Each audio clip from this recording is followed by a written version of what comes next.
Hello दोस्तों, नमस्कार दोस्तों, आप सभी का स्वागत है हमारे एक और नई वीडियो में।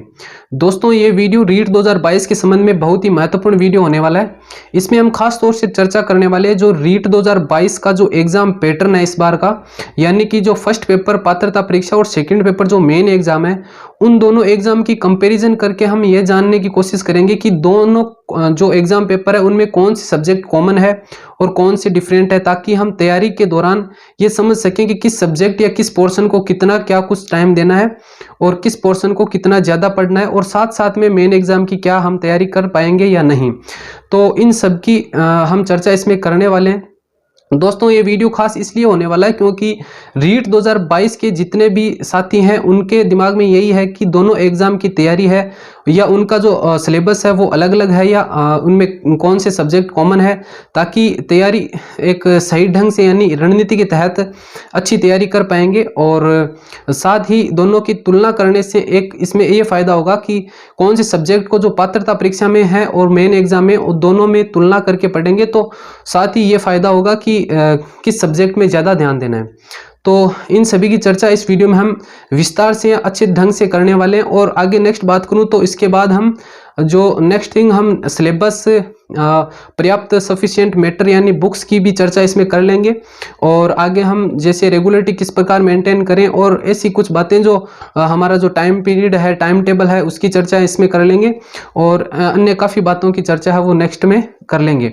तो दोस्तों, मेनली इस वीडियो का पर्पज़ यही है कि रीट 2022 के जितने भी साथी हैं उनके लिए कि तैयारी जो रीट 2022 के वो किस प्रकार करें, दोनों एग्जाम में जो सिलेबस है वो किस प्रकार है दोनों एग्जाम्स का, और कौन कौन से वो टॉपिक्स है जो दोनों में कॉमन है और हमें विशेष तौर से उन पर ध्यान देना है। तो इन दोनों एग्जाम की तुलना करके हम इस वीडियो में जानेंगे कि इनकी है वो एक सफिशिएंट एक रणनीति के तहत हम किस प्रकार से दोनों एग्जाम के साथ में तैयारी करें।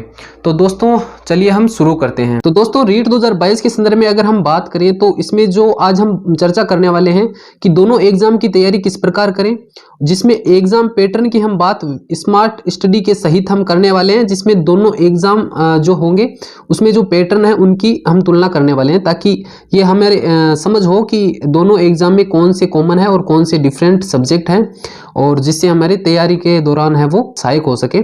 तो दोस्तों, हम शुरू करते हैं। इसमें जो पहले हम बात कर लेते हैं सिलेबस के बारे में। दोस्तों, ये जो सिलेबस है या ये जो मैं वीडियो है ये लेवल फर्स्ट के संदर्भ में है। लेवल फर्स्ट की बात इसमें हम करने वाले हैं। तो दोस्तों, सिलेबस की सर्वप्रथम हम सिलेबस की बात कर लेते हैं कि किस प्रकार सिलेबस है, किस प्रकार पैटर्न है। तो हमें ज्ञात है कि जो इस बार जो एग्जाम पैटर्न है वो दो एग्जाम होने वाले हैं।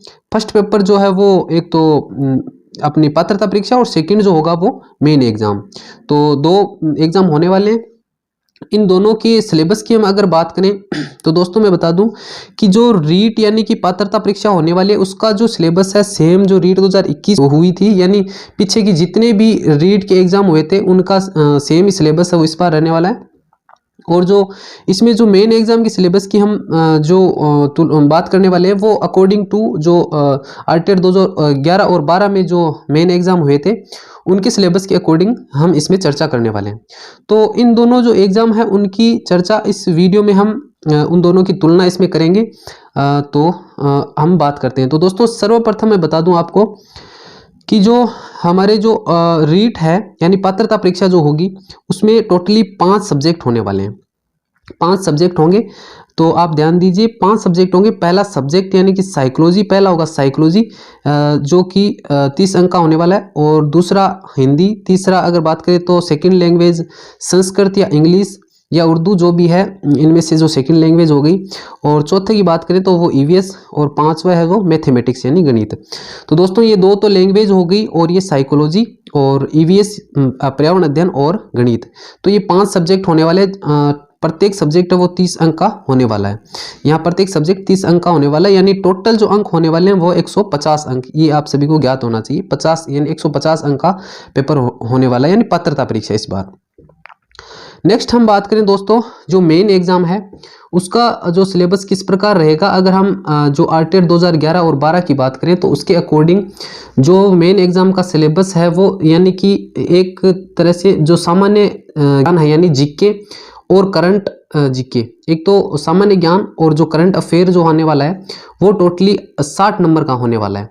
लेवल फर्स्ट में 60 नंबर का होने वाला है। और सेकंड थिंग हम बात करें कि जो राजस्थान के संदर्भ में कल्चर यानी संस्कृति, हिस्ट्री यानी इतिहास और जियोग्राफी यानी भूगोल राजस्थान के संदर्भ में है जो 60 अंक के होने वाले हैं। यानी टोटली जो है वो 120 अंक का पोर्शन है वो जीके प्लस करंट जीके।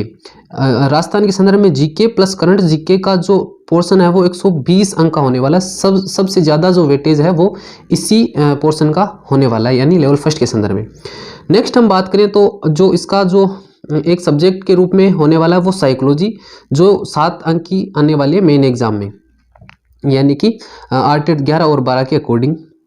और नेक्स्ट हम बात करें विद्यालय विषय, जो स्कूल सब्जेक्ट है उनकी बात करें तो इसमें 5 सब्जेक्ट जो दिए गए हैं वो इस प्रकार है, यानी हिंदी, सेकंड इंग्लिश, नेक्स्ट है वो मैथ, आगे जनरल साइंस यानी कि सामान्य विज्ञान, और एसएस यानी सोशल साइंस यानी सामाजिक विज्ञान। तो ये 5 सब्जेक्ट होने वाले हैं। ये 5 सब्जेक्ट हैं वो प्रत्येक सब्जेक्ट 7 अंक के होने वाले हैं, जिससे कि टोटली इनका जो वेटेज रहने वाला है वो 35 अंक का रहने वाला है। तो दोस्तों विद्यालय विषय ये हो गए, इनके हम पहले सिलेबस की चर्चा कर लेते हैं, फिर इनमें कंपेयर करेंगे कि कौन सा सब्जेक्ट किस प्रकार पढ़ना है। तो आगे मैं बात करूं तो नेक्स्ट जो इसमें है वो इस प्रकार है, जो शिक्षण विधियों, इसमें शिक्षण विधियों के क्वेश्चंस आने वाले हैं, यानी कि ये जो 500 सब्जेक्ट है इन्हीं के जो शिक्षण विधियों के जो क्वेश्चन है वो इसमें आएंगे। तो हिंदी हो गई हमारी, इंग्लिश हो गई और मैथ हो गई, और जनरल साइंस यानी कि विज्ञान हो गई, और एसएस यानी सोशल साइंस यानी कि सामाजिक विज्ञान। इन 500 सब्जेक्ट से टोटली 38 अंक के क्वेश्चंस है वो आने वाले हैं। तो इन 500 सब्जेक्ट से 38 जो अंक के क्वेश्चन आने वाले, 35 अंक के ये विद्यालय विषय हो गए, इनके शिक्षण विधियों के 38 अंक के हो गए, और 7 अंक की जो है वो साइकोलॉजी आने वाली है, और टोटली 120 अंक का जीके प्लस करंट जीके जो है वो वेटेज रहने वाला है। तो दोस्तों कुल मिला के बात करूं तो टोटल जो इनका वेटेज यानी टोटल अंक जो रहने वाले हैं जो मेन एग्जाम के वो है 200 अंक का एग्जाम पेपर होने वाला है, जिसमें कि नेगेटिव मार्किंग आपको पता होना चाहिए कि 1/3, यानी कि जब 3 क्वेश्चन हमारे गलत होंगे तो हमारा 1 अंक काट लिया जाएगा। तो ये इसका नेगेटिव मार्किंग भी जो ओनली फॉर मेन एग्जाम में होता है, और ये हो गई पात्रता परीक्षा का, और ये हो गया मेन एग्जाम का। तो हमने इसमें सर्वप्रथम सिलेबस की चर्चा कर ली। अब दोस्तों हम बात लेते हैं कि किस प्रकार जो प्रत्येक सब्जेक्ट है दोनों एग्जाम में कॉमन है और किस प्रकार से हमें पढ़ने हैं। तो दोस्तों सबसे पहले मैं बात करूं साइकोलॉजी की। दोस्तों सबसे पहले हम बात कर लेते हैं साइकोलॉजी की, कि साइकोलॉजी है वो इसमें हमें पता है 30 अंक की आने वाली है। तो इसमें 30 अंक की आने वाली है, और इसमें जो साइकोलॉजी है वो 7 अंक की होने वाली है, यानी 7 नंबर की इसमें होने वाली है। तो आपको साइकोलॉजी को अच्छी तरह से, यानी कि चाहे मेन एग्जाम हो या पात्रता परीक्षा हो, दोनों के लिए अच्छी तरीके से, अगर आप पात्रता परीक्षा में यानी कि जो फर्स्ट पेपर है उसके लिए साइको को अगर अच्छे से पढ़ लेते हैं तो दोनों एग्जाम में आपके वो साइको काम आ जाएगी। दोस्तों इसका विस्तृत जो है वो सिलेबस नहीं है, किस कौन कौन सी टॉपिक्स है वो अभी तक क्लियर नहीं है हमारे, जब भी विज्ञप्ति आएगी उसमें सब कुछ क्लियर हो जाएगा। फिर भी आपको साइकोलॉजी में जो अगर आप अभी से अगर आप फर्स्ट पेपर की तैयारी कर रहे हो तो साइकोलॉजी को आप विशेष तौर से ध्यान में रखें, इसको अच्छे से पढ़ें। और नेक्स्ट सब्जेक्ट की हम बात करें वो है हिंदी, यानी ये जो 2 लैंग्वेज हो गई, फर्स्ट लैंग्वेज हिंदी और सेकंड की बात करें कोई सी भी, जैसे संस्कृत, इंग्लिश, उर्दू, पंजाबी जो भी है, तो इसमें से हम मेन हम बात कर लेते हैं संस्कृत और इंग्लिश की। तो दोस्तों पहले हम बात करें हिंदी की, तो हिंदी का वेटेज यहाँ 30 अंक का रहने वाला है, और सेम जो है वो नेक्स्ट हम बात करें मेन एग्जाम में तो उसमें भी हिंदी का पोर्शन रहने वाला है, यानी 7 अंक का यहाँ हिंदी रहने वाली है। तो आपको हिंदी को भी अच्छे से पढ़ना है ताकि 30 अंक का पोर्शन आपके यहाँ हो जाए और 7 अंक के यहाँ, यानी कि दोनों तरफ आपके हिंदी का जो पोर्शन है वो सेम ही रहने वाला है मेन एग्जाम और पात्रता परीक्षा में। तो हिंदी को भी आपको अच्छे से कवर करना है। आगे अगर हम बात करें, नेक्स्ट हम अगर बात करें तो वो है संस्कृत। तो दोस्तों सेकंड लैंग्वेज अगर हम संस्कृत लेते हैं तो संस्कृत आपको केवल और केवल फर्स्ट पेपर के लिए पढ़नी होगी। फर्स्ट पेपर के लिए आपको संस्कृत पढ़नी होगी, क्योंकि सेकंड पेपर में संस्कृत का कोई सब्जेक्ट नहीं है, इसलिए आपको फर्स्ट पेपर के लिए संस्कृत पढ़नी होगी। अगर आप रीट यानी कि रीट जो फर्स्ट पेपर होगा पात्रता परीक्षा, अगर उसमें सेकंड लैंग्वेज आप इंग्लिश लेते हो तो इसमें आपको एक फ़ायदा हो सकता है, ताकि हम जो मेन एग्ज़ाम होगा उसमें भी इंग्लिश एक सब्जेक्ट के रूप में, जिसमें सब्जेक्ट के रूप में 7 अंक के आएंगे और आगे भी जो इनकी शिक्षण विधियों से इसके क्वेश्चंस आएंगे, तो मेन एग्ज़ाम और जो पात्रता परीक्षा है उनमें दोनों में कॉमन हो जाएगा। तो इसलिए आप इंग्लिश भी ले सकते हैं। अगर आपकी संस्कृत है तो आप संस्कृत आपकी पात्रता परीक्षा तक ही सीमित है, बाकी आपको नेक्स्ट है वो संस्कृत नहीं दिखने वाली, यानी मेन एग्ज़ाम में। आगे बात करें तो पर्यावरण अध्ययन की, ईवीएस की बात करें तो यही ईवीएस भी 30 अंक की होने वाली है। अब ईवीएस का कौन सा पार्ट है वो कॉमन है मेन एग्जाम में, तो ईवीएस के बारे में बात करूँ, इसमें हमें पता है दोस्तों जो रीट होगी यानी पात्रता परीक्षा, उसमें ईवीएस के अंदर आपके विज्ञान यानी कि साइंस भी आएगी, आपके जो है साइंस भी होने वाली है, साथ में राजस्थान का जीके भी इसमें होने वाला है, यानी कि काफ़ी सारे सब्जेक्ट है वो मिला के वो ईवीएस में जो इंक्लूड है। तो बात करें तो सामान्य विज्ञान यानी कि जो जीके का यानी कि जो सामान्य विज्ञान यानी विज्ञान का जो पोर्शन है वो आपको ईवीएस से कॉमन हो जाएगा। और सोशल साइंस, अगर सामाजिक विज्ञान की बात करें तो सामाजिक बुराइयां वगैरह यानी ऐसे काफ़ी टॉपिक है जो सामाजिक से संबंधित है, तो वो भी आपके ईवीएस यानी पर्यावरण अध्ययन से रिलेटेड हो जाएंगे। तो अगर आप यहाँ ईवीएस को अच्छे से पढ़ते हो तो इसमें भी ये कॉमन सब्जेक्ट आपके काम आने वाले हैं। साथ ही इसमें जीके का भी पोर्शन है, तो जीके का पोर्शन आपके यहाँ जो है वो आपके यहाँ क्लियर होने वाला है, यानी कि जीके का पोर्शन यहाँ कॉमन रहने वाला है, यानी ईवीएस को भी आपको अच्छे से पढ़ना है ताकि आपके मेन एग्जाम में जीके हो जाए, जीएस यानी कि जनरल साइंस हो जाए और एसएस यानी कि सोशल साइंस यानी सामाजिक विज्ञान भी आपके उसमें हो जाए। नेक्स्ट अगर हम बात करें मैथमेटिक्स की, तो दोस्तों मैथमेटिक्स आपके यहाँ भी रहने वाले यानी 30 अंक की, और यहाँ भी आपके मैथमेटिक्स सब्जेक्ट के रूप में है, तो यहाँ भी रहने वाले, और यहाँ भी आपकी शिक्षण विधियाँ होने वाली है, और साथ में यहाँ भी मैथमेटिक्स की शिक्षण विधियाँ। तो जितने भी यहाँ जो सब्जेक्ट है वो मेन एग्जाम में कुल मिला के अगर बात करें तो जितने भी जो पात्रता परीक्षा के सब्जेक्ट है, जैसे साइकोलॉजी हो गई, हिंदी हो गई, संस्कृत को छोड़ के इंग्लिश हो गई, ईवीएस हो गई, मैथमेटिक्स, इन सभी के यानी कि इन सभी का जो सिलेबस है वो प्लस उनकी जो शिक्षण विधियाँ हैं वो मेन एग्जाम में काम आने वाली है। तो इन सभी को आपको कॉमनली ध्यान में रखते हुए अच्छे से तैयार करना है। तो मैंने बात कर ली मैथमेटिक्स यहाँ हो गई, तो यहाँ मैथमेटिक्स भी है, तो इनकी शिक्षण विधियाँ भी यहाँ हो गई, और टोटल आपको मैंने ये सारे सब्जेक्ट बता दिए।